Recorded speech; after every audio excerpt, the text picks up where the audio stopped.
Assalamualaikum warahmatullahi wabarakatuh. Waalaikumsalam warahmatullahi wabarakatuh. Selamat pagi, salam sejahtera untuk kita semua. Yang terhormat Kepala SMK Negeri 1 Mojokerto, Bapak Abadi MPD. Yang kami hormati Bapak Ibu Guru beserta staf karyawan SMK Negeri 1 Mojokerto, serta Bapak Ibu peserta yang hadir dalam CGP Angkatan 7 SMK Negeri 1 Mojokerto.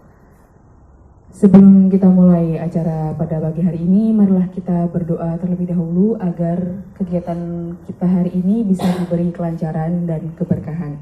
Kepada Bapak Elvin, disilakan. Assalamualaikum warahmatullahi wabarakatuh. Waalaikumsalam. Monggo, mari kita berdoa agar acara pada hari ini dapat mendapatkan keberkahan oleh Allah Subhanahu wa taala. Al-Fatihah. A'udzubillahi minasyaitonir rajim. Bismillahirrahmanirrahim. Ya man qad wa ya musta'in min syarril mustaqim syarril ladzina an'amta 'alaihim ghairil maghdubi 'alaihim waladdallin. Amin. A'udzubillahi minasyaitonir rajim. Bismillahirrahmanirrahim. Allahumma shalli ala sayyidina Muhammad wa ala ali sayyidina Muhammad walhamdulillahirabbil alamin.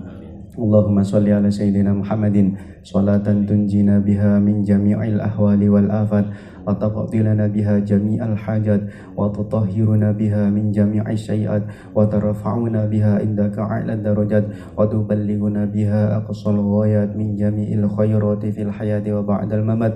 Allahumma inna duha'a duha'uka wal baha'a baha'uka wal jamala jamaluka wal quwwata quwwatuka wal qudrata qudratuka wal ismata ismatuka. Allahumma in kana rizqi fis sama'i fa anzilhu wa in kana fil ardi fa akhrijhu wa in kana mu'assiran fayasirhu wa in kana haraman fatahhirhu wa in kana ba'idan faqaribhu wa in kana qalilan fakasirhu wa in kana kasiran wa barikhu bihaqqi duhaika wa jamalika wa quwwatika wa qudratika wa ismatika atini ma ataita ibadaka sholihin. Allahumma ja'alna wa talamidana min ahlil ilmi wa ahli khair wa la taj'alna wa iyahum min ahli syarri wa dhair. Rabbana atina fid dunya hasanah wa fil akhirati hasanah wa qina azaban nar. Wa sallallahu ala sayyidina Muhammad wa ala alihi wa sahbihi wa baraka wa sallam walhamdulillahi rabbil alamin. Assalamualaikum warahmatullahi wabarakatuh. Baik, terima kasih Bapak Elvin. Yang selanjutnya akan ada sambutan dari Bapak Kepala Sekolah yang diwakili oleh Bapak Sujoko selaku Wakakurikulum. Kepada Bapak Sujoko, disilakan. Bismillahirrahmanirrahim. Assalamualaikum warahmatullahi wabarakatuh. Waalaikumsalam warahmatullahi wabarakatuh. Salam dan bahagia Bapak Ibu Guru sekalian. Pertama-tama, marilah kita panjatkan puji syukur kehadirat Tuhan Yang Maha Kuasa yang telah memberikan nikmat-Nya kepada kita, kesehatan, kesempatan sehingga kita bisa berkumpul di dalam ruangan ini dalam kegiatan diseminasi budaya positif sekolah. Bapak Ibu sekalian, ini adalah sebuah komunitas kecil, komunitas perubahan yang mana kami berharap dengan komunitas-komunitas seperti ini kita bisa berkembang menjadi komunitas yang lebih besar sehingga ke depan jargon bergerak menggerakkan itu benar-benar terjadi. Perubahan memang harus terjadi dan harus disegerakan sehingga perubahan positif yang kita lakukan bisa benar-benar memberikan dampak yang baik kepada komunitas, kepada sekolah, kepada seluruh ekosistem di sekolah ini sehingga apa yang didapatkan oleh siswa benar-benar bermanfaat. Benar-benar kita melakukan pembelajaran yang berfokus kepada siswa-siswa kita yang benar-benar bisa mengedepankan dan bisa mengembangkan seluruh potensi dan bakat yang dimiliki oleh siswa kita. Bapak Ibu sekalian, kami berharap kegiatan seperti ini bisa berjalan tidak sekedar dalam rangka menjalankan tugas, tetapi ini bisa berjalan secara berkesinambungan, terjadwal, dan bisa melibatkan lebih banyak orang lagi di sekolah ini. Kami berharap ini menjadi awal yang baik, menjadi awal bagi perubahan yang positif untuk sekolah kita. Kami mengucapkan selamat berkegiatan Semoga berjalan dengan lancar. Amin. Kami akhiri. Assalamualaikum warahmatullahi wabarakatuh. Assalamualaikum warahmatullahi wabarakatuh. Waalaikumsalam warahmatullahi wabarakatuh. Selamat siang semuanya. Selamat siang. Oke, hari ini kita akan mengikuti kegiatan bersama Ibu Erna Pujiastuti SPD MPD dalam diseminasi budaya positif sekolah untuk mengikuti kegiatan CGP Angkatan 7 SMK Negeri 1 Mojokerto. Kepada Ibu Erna disilakan untuk memaparkan materinya. Terima kasih Bu Iza. Assalamualaikum warahmatullahi wabarakatuh. Terima kasih teman-teman. Saya akan menyampaikan diseminasi budaya positif di sekolah. Dalam hal ini saya duduk di depan ini bukannya menggurui, tapi kita belajar tentang diseminasi budaya positif sekolah yang saya dapat dari selama pendidikan calon guru penggerak angkatan 7. Teman-teman yang saya hormati, izinkan saya menyampaikan diseminasi budaya positif sekolah. Pertama, akan kita bahas yaitu tentang topik dalam eksplorasi konsep. Dalam eksplorasi konsep ini, satu adalah disiplin positif dan nilai-nilai kebajikan universal. Yang kedua, teori motivasi, hukuman, dan penghargaan restitusi. Yang ketiga, keyakinan kelas. Yang keempat, kebutuhan dasar manusia dan dunia berkualitas. Yang kelima, restitusi. Di sini untuk restitusi ada 5 posisi kontrol. Dan yang keenam adalah restitusi. Di sini adalah segitiga restitusi. Sekarang ada pertanyaan pemantik, setuju atau tidak setuju teman-teman saya sejawat. 1. Hukuman dapat mendisiplinkan anak. Setuju. Yang kedua, pemberian hukuman dengan hal positif seperti membaca atau membersihkan halaman sekolah dapat meningkatkan disiplin anak. Setuju. Yang ketiga, memberi penghargaan dapat meningkatkan motivasi belajar anak. Setuju. Teman-teman kiranya setuju semua untuk ini. Saya kira nomor 1 sampai nomor 3 ini dapat kita jumpai di sekolah yang tercinta ini, SMK Negeri 1 Mojokerto. Kemudian eksplorasi konsep. Eksplorasi konsep ini pembelajarannya adalah disiplin positif dan nilai-nilai kebajikan universal. Nah, di sini teman-teman, di sini ada perubahan paradigma. Di sini kegiatan kepalan tangan contohnya. Nah, teman-teman kalau sudah mempunyai keinginan dan keinginan itu ada keyakinannya. Nah, seumpama keyakinan atau keinginan teman-teman itu ada di genggaman tangan saudara, maka bisa enggak kalau orang lain itu meminta atau membujuk atau ingin meminta apa yang ada di kepalan tangan teman-teman sekalian? Tidak bisa. Mungkin bisa, mungkin tidak.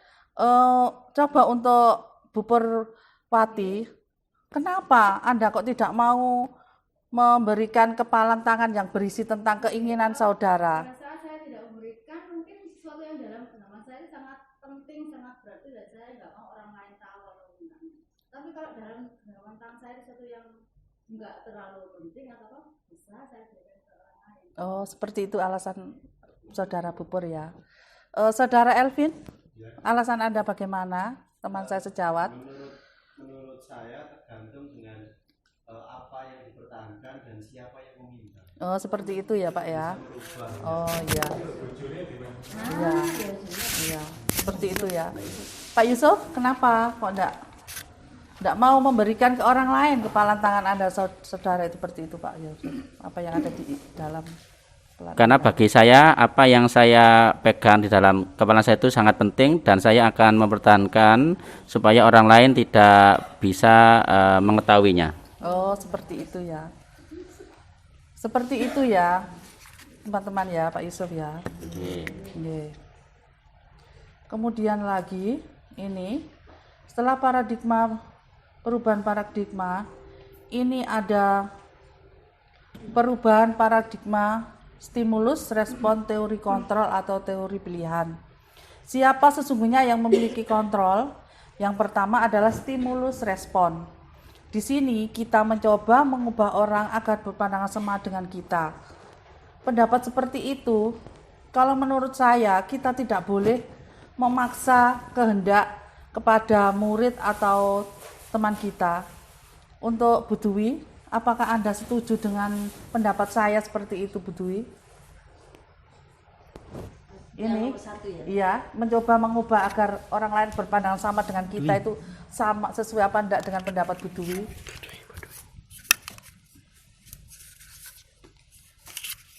Ya, Bu Dwi. Yang nomor 1 kan stimulus responnya kita mencoba mengubah orang agar berpandangan sama dengan kita. Nggih, Bu Dwi. Nggih. Tapi yang tadi Ya, Bu Dwi. nah kita berusaha memahami pandangan orang lain tentang dunia dalam teorinya.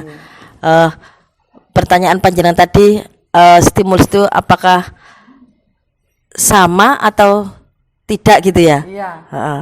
Kalau menurut saya pribadi, karena stimulus responnya setiap orang berbeda-beda ya, kita kembali lagi ke pandangan setiap orangnya kan berbeda-beda. Kalau menurut saya, kita tetap berusaha memahami pandangan orang lain. Oh ya.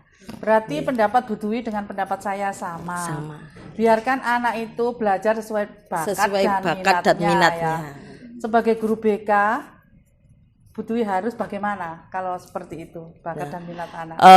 Kalau memandang dari segi bimbingan konselingnya, karena setiap siswa atau setiap anak itu mempunyai bakat dan minat yang berbeda-beda. Nah, maka dari itu untuk mengetahuinya, nah kita memberikan stimulus yang berbeda juga. Kadang ada siswa yang mempunyai bakat dan minatnya yang sama, kadang yang ada yang berbeda. Dan tergantung pada apa istilahnya siswanya sendiri, bakat sesuai minat, sesuai bakatnya di mana gitu, Bu.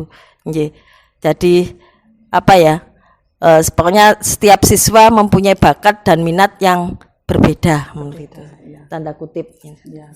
Itu berarti sesuai dengan bakat dan minatnya yang sudah ada sejak lahir, Bu ya. Sejak lahir itu anak itu sudah mempunyai bakat dan minat. Jadi anak itu sudah mempunyai beberapa kemampuan sejak lahir. Jadi kita sebagai guru adaptif, guru produktif, dan guru BK itu harus hanya sebagai fasilitator saja, seperti itu ya, betul ya. Kita harus bisa mengikuti anak tersebut, apa maunya anak tersebut ya. Kita sebagai fasilitator saja. Kemudian di sini ada disiplin positif. Disiplin positif ini menurut beberapa ahli di sini yang kita terapkan adalah menurut ahli yaitu Dr. William Glasser, yaitu kita tidak bisa mengontrol orang lain, hanya bisa mengontrol diri kita sendiri. Tadi sudah disampaikan oleh saya dan Bu Dwi bahwa kita itu tidak bisa mengontrol atau memaksa anak. Anak itu sudah mempunyai bakat dan minat sendiri-sendiri, seperti itu ya. Kemudian di sini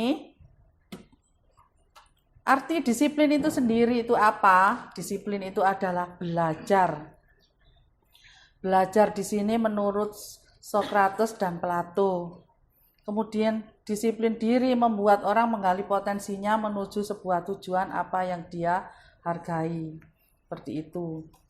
Kemudian lagi dari makna disiplin kita akan pada nilai-nilai universal. Di sini nilai-nilai universal itu sudah ada di dalam P5 yang sekarang kita laksanakan di SMK Negeri 1 Mojokerto ini, yaitu selama 2 minggu atau 2 pekan, yaitu mengenai mandiri, bernalar kritis, kebinekaan global, bergotong royong, dan kreatif, seperti itu. Kemudian yang ke-11 atau selanjutnya ini adalah eksplorasi konsep. Eksplorasi konsep ini nanti kita akan berbicara tentang teori motivasi, hukuman, dan penghargaan restitusi. Kemudian di sini teori motivasi perilaku manusia pertama dari eksternal atau dari luar. Untuk apa? Biasanya murid itu untuk menghindari ketidaknyamanan, biasanya hukumannya itu eksternal, misalnya saya tidak berani dengan bu itu, saya tidak berani dengan pak itu. Nah, biasanya itu dari eksternalnya. Tapi kalau murid itu dari disiplin dirinya sendiri atau dari internal, maka murid itu dengan kesadaran diri mau melaksanakan, mau mengikuti apa yang dibicarakan atau yang disepakati dalam kelas tersebut atau dalam sekolah tersebut, peraturan yang ada, mau mengikuti. Tidak tergantung temannya atau bapak ibu guru, dia mau melaksanakan. Misalnya berangkat tepat waktu, tidak terlambat, seperti itu. Kemudian lagi, apa sih merdeka? Merdeka dalam belajar itu, merdeka belajar itu menurut Ki Hajar Dewantara adalah merdeka artinya hanya terlepas dari perintah, akan tetapi juga cakap buat memerintah diri sendiri. Ki Hajar Dewantara menyampaikan seperti itu. Jadi belajar itu adalah merdeka. Anak-anak itu belajar merdeka itu adalah anak-anak tidak boleh dipaksa, harus sesuai bakat dan minatnya sendiri-sendiri. Tapi tidak terlepas dari peraturan yang ada di sekolah tersebut, seperti itu. Kemudian lagi, dihukum oleh penghargaan. Maksudnya di sini, hukuman itu bisa pengaruh ke jangka pendek dan jangka panjang. Bisa juga penghargaan menghukum, penghargaan mengurangi ketepatan, dan penghargaan tidak efektif, atau penghargaan merusak hubungan. Seperti itu. Maksudnya dihukum oleh penghargaan. Penghargaan menurunkan kualitas, penghargaan mematikan kreativitas, penghargaan mengurangi motivasi intrinsik. Nah, di sini nih seperti ini contohnya, bahwa anak-anak itu tidak boleh kita tidak boleh membebaskan anak, juga tidak boleh kita kekang, juga tidak boleh. Jadi anak-anak itu berbuat bukan karena mendapat penghargaan atau hukuman. Misalnya anak-anak itu berbuat harus mendapat penghargaan, seperti itu, tidak. Anak-anak itu melanggar harus kita hukum, tidak juga. Jadi nanti kita membahas seperti itu nanti ada di keyakinan kelas, ya, ada kesepakatan seperti itu. Kemudian lagi, bentuk program kebajikan atau apresiasi. Apa apresiasi itu? Apresiasi itu adalah pengakuan.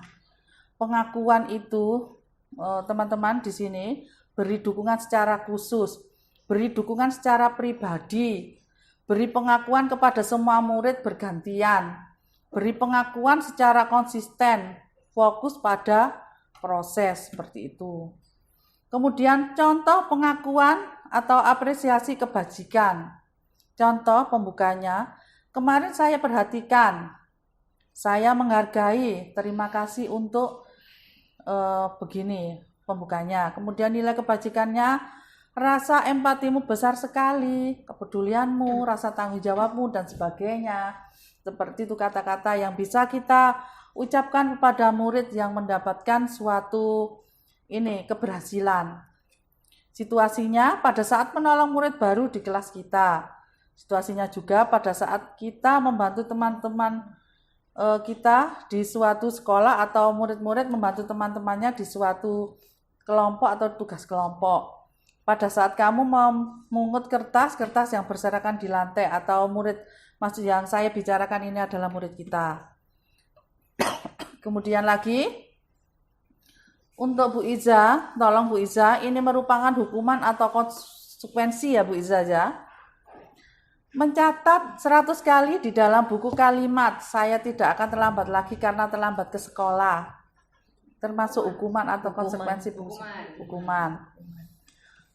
Bu Ria lari mengelilingi lapangan basket 2 kali karena terlambat hadir di sekolah merupakan hukuman atau konsekuensi Bu Ria? Hukuman. Bu Dwi, murid diminta untuk push up 15 kali karena tidak menggunakan masker ke sekolah merupakan hukuman atau konsekuensi Bu Dwi? Hukuman. Menggantikan kertas tugas teman yang telah dicoret-coret Bu Amriza? Konsekuensi. Membersihkan tumpahan air di meja tulis karena tersenggol pada saat belajar? Bu Nanda? Konsekuensi. Murid disuruh untuk mengenakan sepatu seharian di sekolah karena tidak mengenakan sepatu hitam? Bu Rizky? Konsekuensi. Mbak Dian, lari mengeliling lapangan basket 2 kali karena terlambat 10 menit untuk pelajaran PJOK? Hukuman. Mari kita lihat jawabannya. Deng. Nah, ini hukuman, konsekuensi, hukuman dan konsekuensi ya teman-teman ya. Kemudian di sini perbedaan hukuman dan konsekuensi. Hukuman di sini sesuatu yang menyakitkan. Konsekuensi sesuatu yang harus terjadi. Hukuman membuat anak sakit. Contohnya, teman-teman dulu kalau SD dulu dijewer sama bapak ibu guru lah pasti teringat sampai sekarang ya. Jadi kita itu jadi guru sekarang nggak usah jewet ya, nggak usah. Uang saja Bu. Masing-masing nggak dikasih uang gitu ya. Bagaimana enaknya sama-sama enaknya, tapi murid-murid itu tidak terlalu bebas gitu loh Pak Yusuf. Namanya merdeka belajar ya Pak Yusuf ya sekarang itu ini. Ya. Anak membenci kedisiplinan. Nah, untuk anak membenci kedisiplinan, bagaimana kita menciptakan disiplin itu bisa membahagiakan anak itu bagaimana? Pak Yusuf, bagaimana Pak Yusuf? Anda kan di sini termasuk tim kesiswaan Pak Yusuf. Kedisiplinan bisa menjadi kesukaan anak, menjadi ini. Kita beri contoh, misalkan rambut harus gundul, ini contohnya rambut gundul begitu. Dan tetap kita beri motivasi secara terus menerus. Terima kasih. Iya.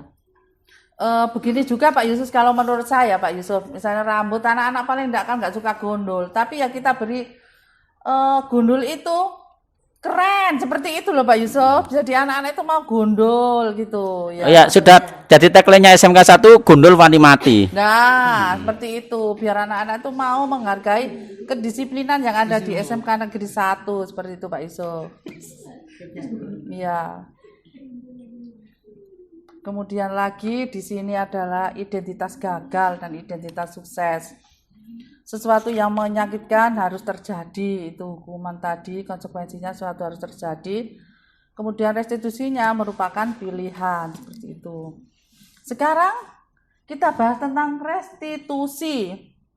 Apa itu restitusi? Restitusi itu adalah proses menciptakan kondisi bagi murid untuk memperbaiki kesalahan sehingga mereka bisa kembali pada kelompok mereka. Contohnya, biasanya anak-anak yang sering melanggar peraturan itu biasanya minder, tidak mau sekolah. Kemudian merasa malu dengan teman-temannya yang lain. Tapi kita sebagai guru harus tahu latar belakang anak tersebut. Kenapa kamu kok sering melanggar peraturan? Contohnya, kenapa kamu sering tidak masuk, kamu sering berangkat terlambat, kamu sering tidak mengerjakan PR. Kalau saya sendiri ya, saya tidak menggurui. Kalau ada anak seperti itu masih beberapa hari saja sudah saya kunjungi, saya home visit.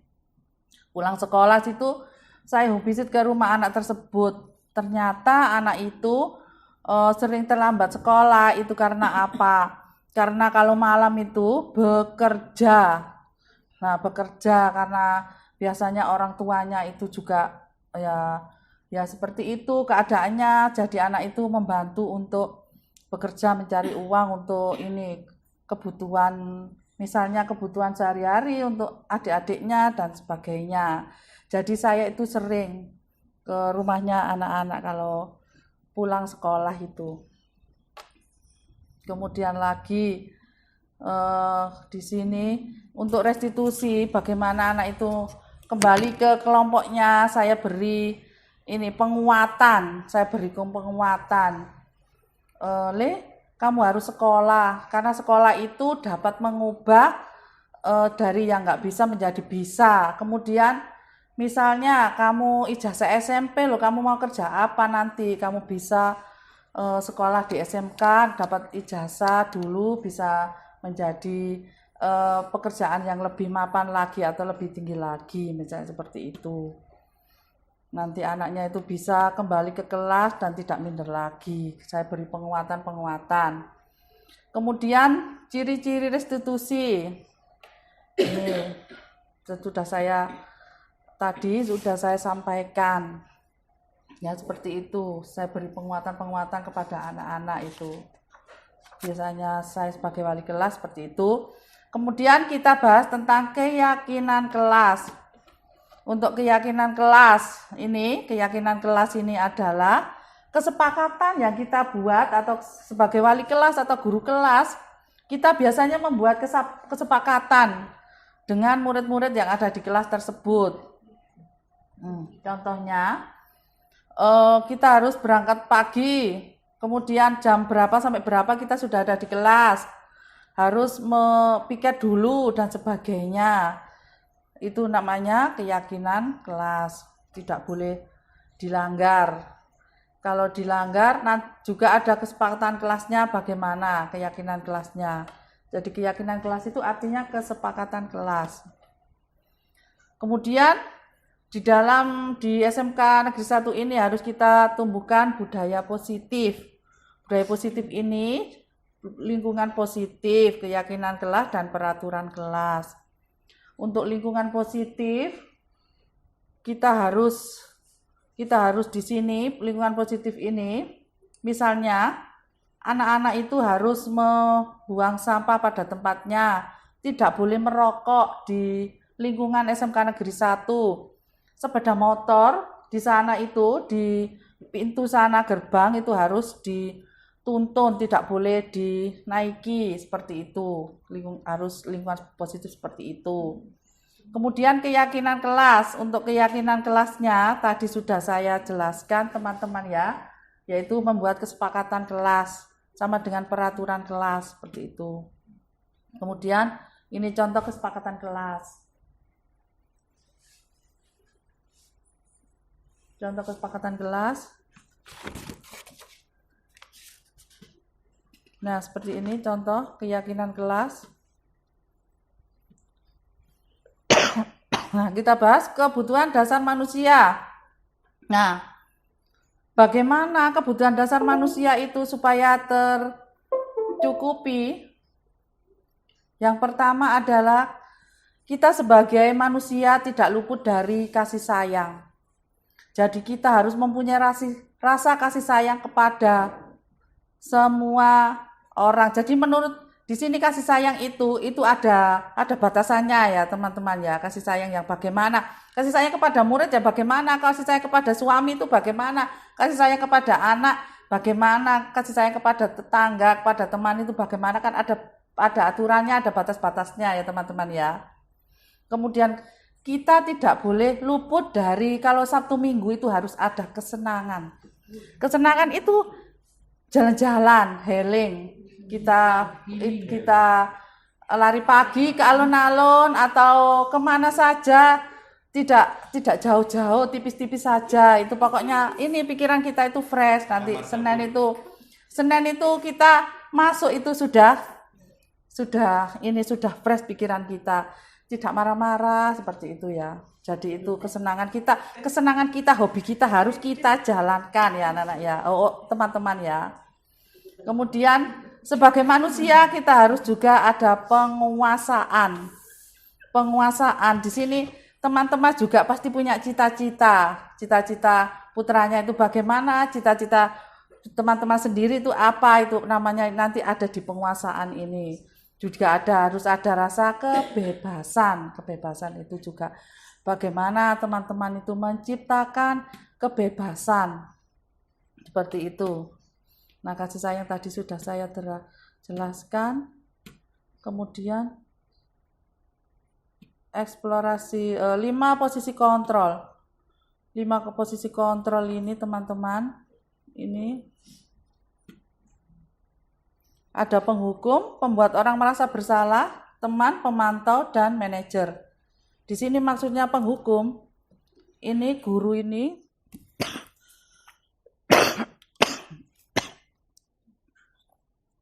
nah di sini penghukum. Kita sebagai guru tidak boleh menghukum anak semau kita sendiri, harus ada cara-cara yang baik untuk menghukum anak. Maaf ya. Seperti itu. Kemudian membuat orang merasa bersalah.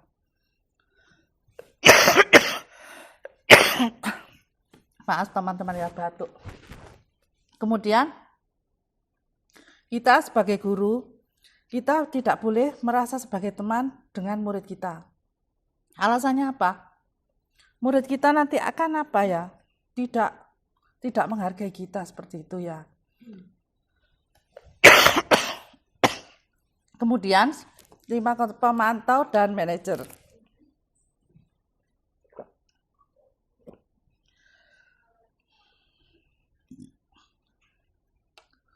Nah, 5 posisi kontrol ini, kemudian di pemantau kita sebagai guru hanya memantau siswa kita, kemudian di posisi manajer kita sebagai manajer atau kepala. Contohnya ini, kemudian segitiga restitusi.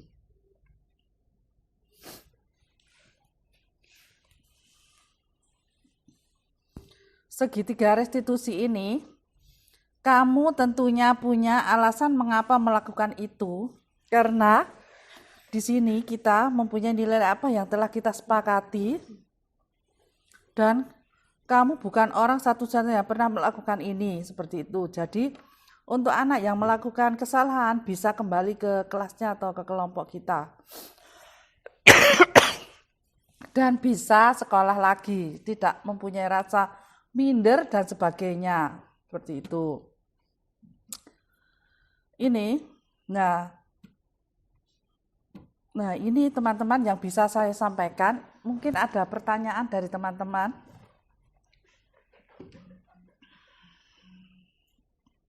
Pak Yusuf? Iya Bu, tanya. Ya, silakan.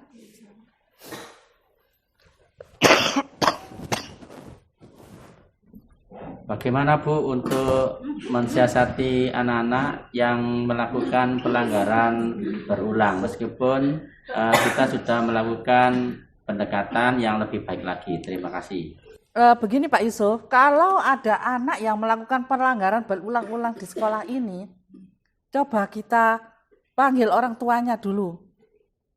Kita beri undangan sebelum kita home visit. Seperti itu. Bagaimana menurut Pak Elvin? Ya, setuju saya. Menurut saya, benar memang dipanggil dulu sama pihak sekolah orang tuanya ya, agar dikomunikasikan dengan baik. Iya. Dicari tadi 4 kebutuhan dasarnya itu apakah ya, ada yang kurang. Ya. Karena pendidikan betul. itu bukan hanya di sekolahan, tapi yang paling utama itu di rumah. Iya, betul. Iya, terima kasih. Terima kasih ya teman-teman atas kehadirannya di desiminasi ini ya, saya ucapkan. Mohon maaf yang sebesar-besarnya. Terima kasih. Wassalamualaikum warahmatullahi wabarakatuh. Waalaikumsalam.